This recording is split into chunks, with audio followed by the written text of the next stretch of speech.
ketika ini kan tidak ditetapkan pada salah satu pihak nih.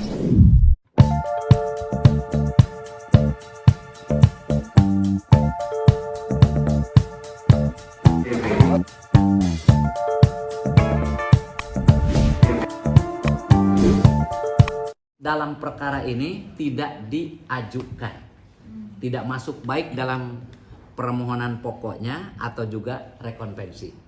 Jadi ada kemungkinan kalau contohnya nanti mereka tidak menyelesaikan secara keluargaan, bisa masuk diajukan setelah terpisah. Itu baik. Berikutnya, Pak, kan waktu sebentar. Pak, beberapa waktu lalu kan Majelis Hakim Jakarta Selatan itu kan berkunjung ke rumah Baim Wong untuk menentukan apakah anak ini trauma atau segala macam. Nah, mungkin bisa dikasih tahu hasil dari kunjungan dari Majelis Hakim ke Tiger Wong itu seperti apa mungkin ke anak ini? Desente ke rumah itu ke lokasi, 3 lokasi ya, rumah pemohon, rumah termohon, dan tempat kerja semuanya itu bukan atas karena trauma ya, jangan salah itu, bukan. Tetapi karena posisi anak itu kadang-kadang di rumah pemohon, kadang-kadang di rumah termohon, kadang-kadang di kantor tempat kerjanya pemohon.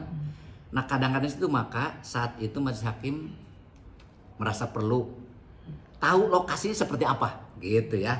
Nah, makanya dari setelah pengamatan di lokasi itu salah satu pertimbangan itu bahwa anak ini adalah joint custody. Begitu. Jadi bukan trauma, tidak bukan atas dasar itu, bukan ya. Jadi sama sekali bukan itu, karena memang sebetulnya melihat lokasi itu bukan suatu keharusan, tapi karena majelis hakim menganggap perlu untuk sebagai dasar pertimbangan menentukan, makanya melihat itu ya. Mungkin ada media yang mengikuti ya, baik. Berikutnya, sebentar sini. Joint custody ya, joint custody.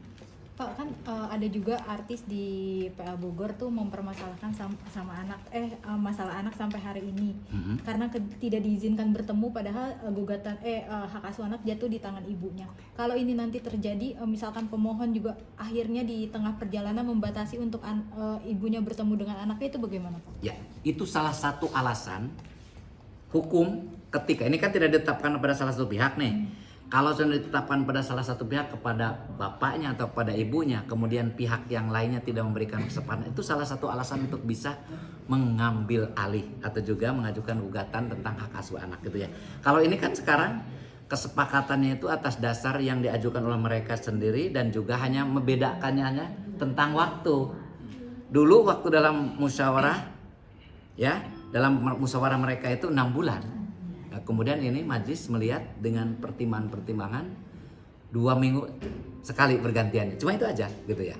Itu dasarnya. Jadi kalau yang itu jelas, salah satu pihak tidak memberikan akses kepada pihak lain, jadikan dasar hukum untuk mengajukan gugatan hak asuh gitu ya. Baik, berikutnya. Pak, untuk uang yang 1 miliar tersebut itu seperti apa, dan kan tidak dikabulkan kan yang permohonan pemerintah yang gugatan yang sebelumnya? Yang 3 miliar ya. Iya. Oke. Yang pada akhirnya 1 M-nya ya. Betul. Itu dari pihak hakim sendiri atau seperti apa? Pertimbangannya. Ya kalau pertimbangannya itu pasti berbagai aspek ya. Pertama dari penghasilannya, ya kemampuan dari pihak pemohon. Ya kenapa? Oh iya betul ya. Baik. Jadi pertimbangannya banyak aspek ya. Tapi yang paling menentukan sekali adalah bahwa nilai atau juga jumlah mut'ah itu ya, pertama dipertimbangkan dasar kemampuan dan kepatutan. Kemampuan dari pihak pemohon dan juga kepatutan, patut enggak, wajar enggak gitu ya.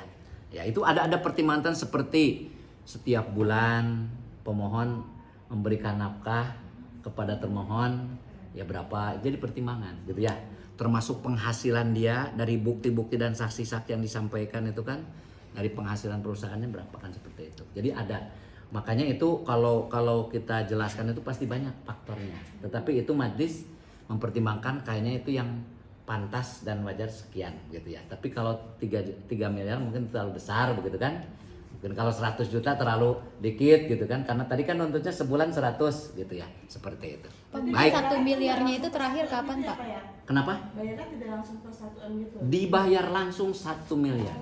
dan dibayarkannya sebelum pengucapan ikrar talak. Itu ada ketentuannya.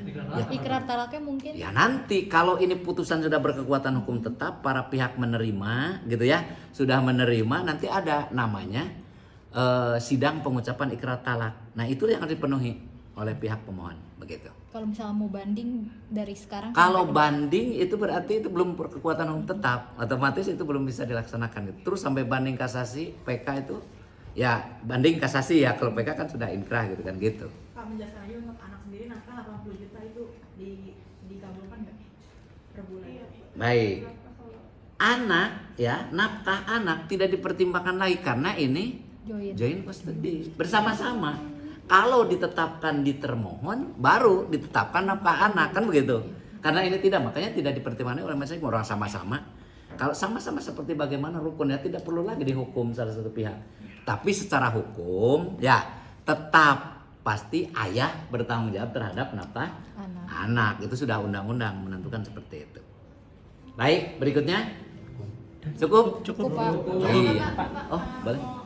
Katanya ada kabar tentang Arya Saloka. Oh, Itu kan gugatan itu tambahan. benar